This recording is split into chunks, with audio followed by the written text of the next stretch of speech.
Hello and welcome to World Talks here on TVP World. My name is Diana Skye. NATO is launching a program it's calling Eastern Sentry to boost the alliance's defense capabilities on the eastern flank. Now, the announcement on Friday came in the wake of mass Russian drone incursions into Poland earlier this week, and it was delivered by top NATO officials Secretary General Mark Rutte and NATO's Supreme Allied Commander Europe, Alexus Grynkewich.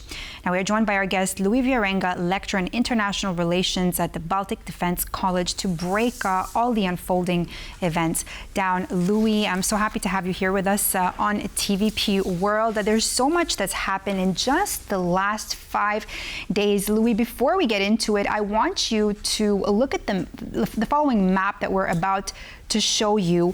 And I want you to tell me whether you think that it's a coincidence when so far the number that Poland says is 19 drones that violated Polish airspace, right? A minimum 3 of them were shot down by NATO aircraft.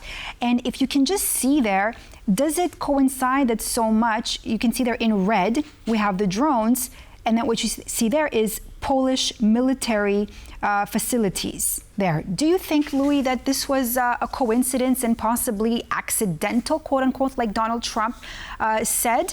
Or how do you view this? Absolutely no way was that a coincidence. I mean, the map shows it all.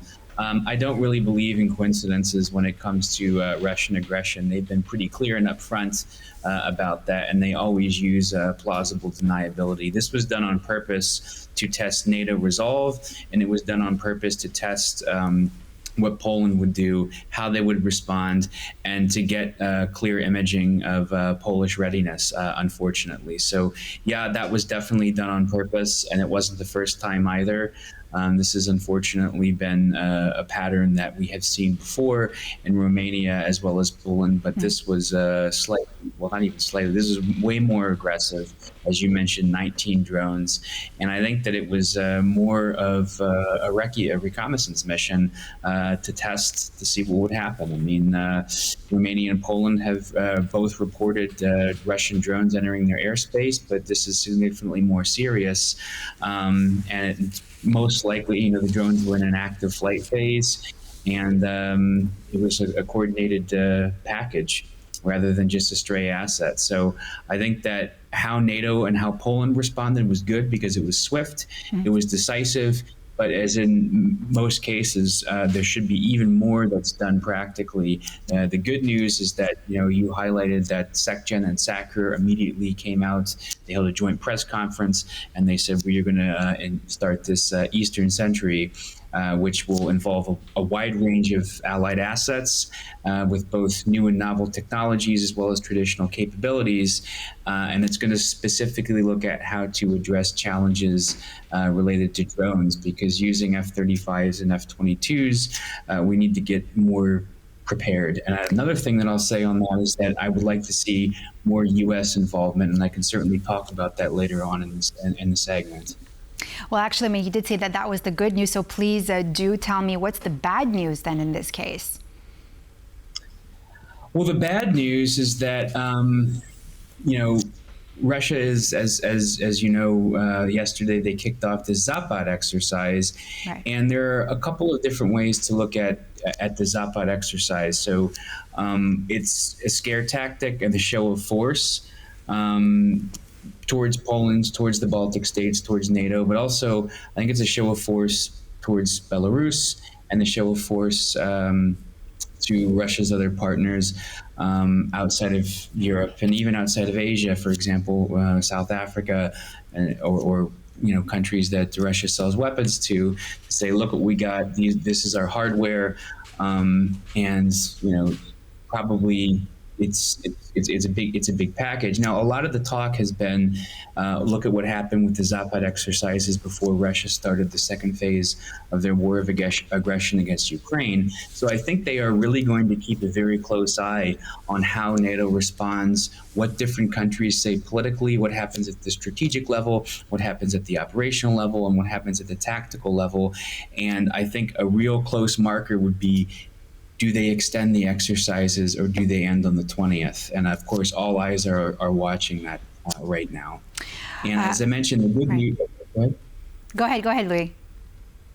No, I was going to say the good news is that, you know, a lot of people have raised what's the U.S. going to say in all of this? Well, the U.S. told the UN Security Council on Friday, yesterday, that it would defend, quote unquote, every inch of NATO territory. And the acting U.S. ambassador to the United Nations said that, you know, these actions were violating the airspace of an American ally, intentionally or otherwise, and they showed disrespect for the good faith U.S. efforts to bring an end to the conflict, of course, referring to Russia's war of aggression against Ukraine. So this is the acting U.S. ambassador to the UN publicly stating this. And you have Sakur, who is an American four-star flag officer, coming out with the Secretary General, as I just mentioned. So I do think that the Americans are going to be involved in this. Now, the other thing is that with the 10,000 troops that the U.S. has in Poland, that has not been enough for this type of drone incursion on behalf of Russia. So there should be more IAMD exercises with NATO, and I would fully support more Americans coming to this part of Europe to serve as a deterrent, considering what's happening. I mean, you know, Poland, I mean, of course, also due to the threat of these Zapad exercises, I mean, Poland said it closed its border with Belarus, and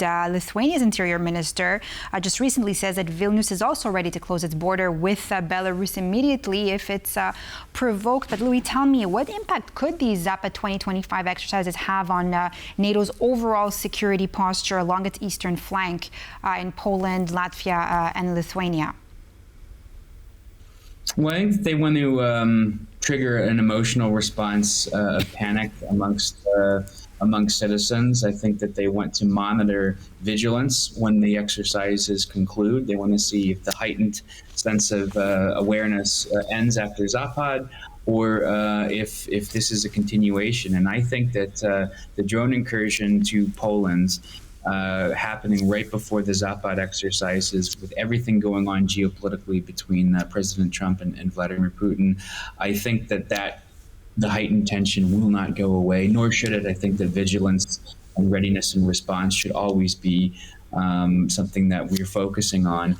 And I think that this is also something that up into the Barents Sea down to, you know, the Baltic Sea, these joint maneuvers are, you know, they want to see how we respond to them. And I think that the multi-domain operation response is picking up traction. So with cyber and hybrid, that has been something that they're really able to do that because that's below the kinetic threshold. But I think we should also be focusing more on air defense and also maritime security, which NATO has done with Baltic Sentry, and now there's Eastern Sentry. So politically, things are moving in the right direction, but we have to make sure that the hardware and our knowledge and use of drones and incorporating that into the battle space, if it comes to that, should be something where we spend a lot of our focus on right now.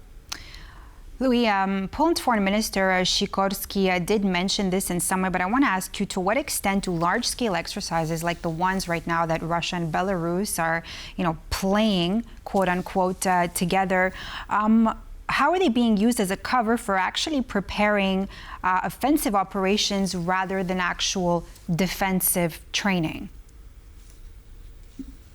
You know, we should never rule that possibility out. I'm not saying that that's inevitable, but I'm also saying that it's not something that we should say, oh, this is just a drill. They'll never try and break the resolve of NATO. I think that we really do need to be prepared for all possible scenarios in case. And I don't think that, you know, I'm sure that, you know, Russia wants to reorchestrate the security architecture in Europe. They don't want to just stop at Ukraine. They want to do things further. And if they can achieve that politically, or if they want to try to achieve that politically, or if they want to try to achieve that kinetically, there are a lot of pieces that are currently moving right now. And I would say that the diplomatic efforts between Poland and the Baltic states and NATO allies, and especially the United States, are current and they're ongoing. And there's this whole idea of, the Americans continuing to be present in Europe, which I think that they will be. But the big picture is we have to be ready for a worst case scenario, even if we don't want that to happen, even if we don't think that there's a 100% chance for that to happen. I couldn't rule off the table the staging exercise, because when we try to think about anticipating what the Russians will do, we have to remember that they think differently than we think. So what we might think is practical or conventional or feasible, they won't. I mean, they thought that they were going to march into Kyiv, take it within a week, and right. Yeah, and that didn't happen. But the thing that they are able to do is they cannot win tactically. It's a war of attrition there, but they can pound Ukraine with air, and they can use the nuclear deterrent. And I think that right now we are at a very, very crucial point right now where we really have to stop worrying about escalation with Russia, because they're escalating with us.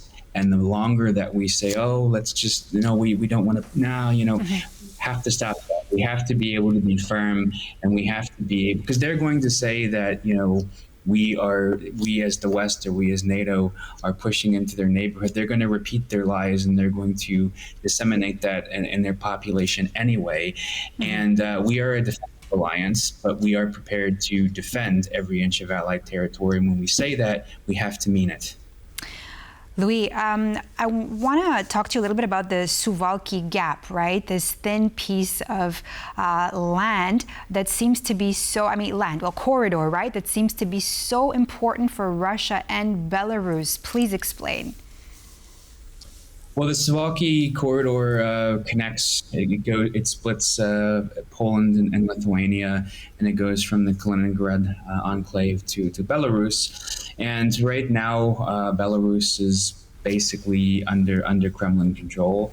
I think Lukashenko is trying to maneuver as much as he possibly can, but with Russia placing nukes and their own soldiers on the soil, I don't think that you can really say that they are. And of course, Lukashenko needs Putin and his security services to stay in power. Now, this would be what cuts them off from crossing back and forth through land. And that has come back into the forefront as a security concern, because let's say, Russians like to lie. They have a special military operation, which is actually a full-scale war, but they call it a special military operation in Ukraine, even though anybody with any common sense knows that exactly what it is. But they also have this issue of protecting Russian speakers, or they find some kind of really ridiculous reasons, like, oh, we got stuck in the mud. We have troops moving across, and they got stuck, so we have to send more people out to reinforce them and get them food or something. So I think we should be prepared for a situation like that, where there is movement, but there's no kinetic action, which is still a violation of NATO territory and should be treated as such. But I think that would be more what would try and happen because of NATO resolve, based on the fact that this is a consensus-based alliance. So that's one of the bigger concerns that I have. And I think that Russia has had designs on this area of land for quite some time. Louis, and just very briefly, looking ahead, right, what concrete steps do you think that would most help Poland, and what gaps do you see that remain in here that, for something like this, a situation to not repeat itself again?